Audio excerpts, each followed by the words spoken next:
It is that time of the year when we take a look back at all the major changes in our lives in the last 365 days.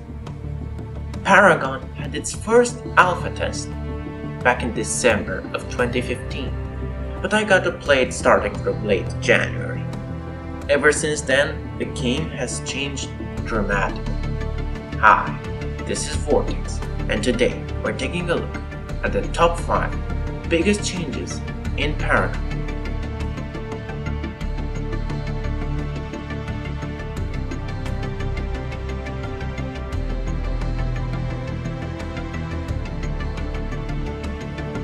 Number 5.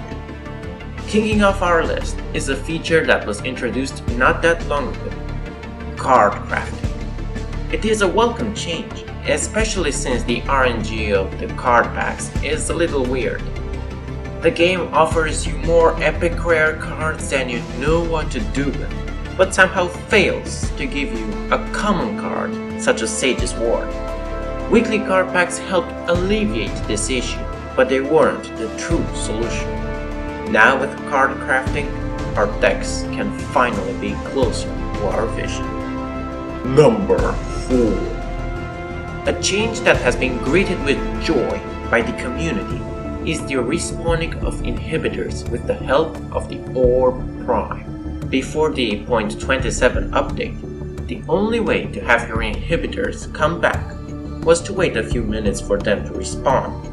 The problem was that back in those days, super minion waves had only super minions, which were far more powerful than they are today, and there were quite a few of them. Therefore, a team who had an inhibitor down would be defensive and wouldn't try to make any big plays unless necessary. In V27, the ability for inhibitors to come back was removed. After V28 though, all that changed. Now your inhibitors would only come back if you dunk your prime in the altar on your side of the map. This will respawn your inhibitors at once. Number 3. Speaking of V27, this update brought major changes to abilities. Before June the 14th, when that version of the game went live, all heroes had passive abilities. For example, Gideon had the Dark Infusion ability, which granted him some energy penetration. Mordok had Hot Pursuit in his kit, which allowed him to move faster than any other ranged hero. Also, in previous versions of the game, you had to level up your basic attack as you would level up an ability. Now, damage from it increases by a small amount at every level. This update brought the Kalari rework too. Death Sentence was now a completely different beast. It made Kalari into a hero you wouldn't want on your team for entire months. Number 2. Orb Prime went through a new major change with V32, an update that was unanimously hated by the entire community.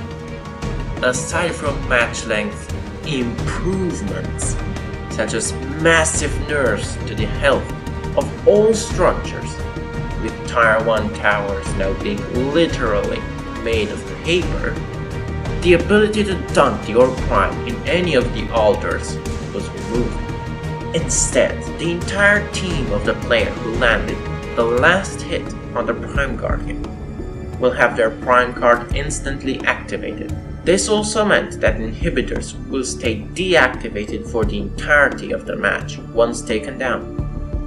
Unlike the health values of towers, which were changed once again with V35, the state of Orb Prime is the same today as it was back then.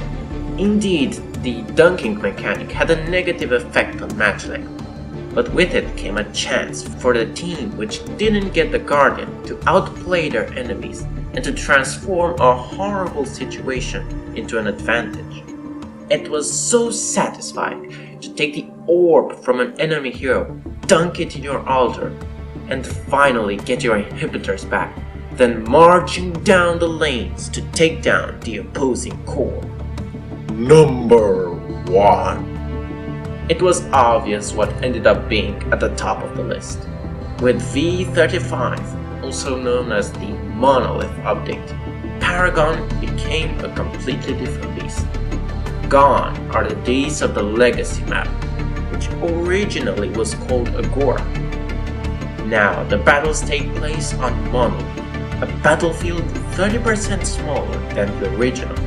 The games are much more fast-paced, the heroes are much deadlier, and the experience is, at least for me, much more exciting than it used to be on the old map. Aside from a completely new map with a new layout and a completely revamped jungle, there are other important differences between today's Paragon and the old Paragon. Energy and physical damage types were removed, replaced by the universal stat called Power. Armor cards now protect you from basic and ability damage, while the cooldown reduction stat became almost extinct, but still important. And let's not forget about the all-new Twin Blast, a hero who is once again a welcome addition to your team. So these were, for me, the most important changes in Paragon. What other updates that shaped the game are on your mind, aside from those I've touched on today? What do you think about them? Post all that in the comment section below. This was Vortex, signing off.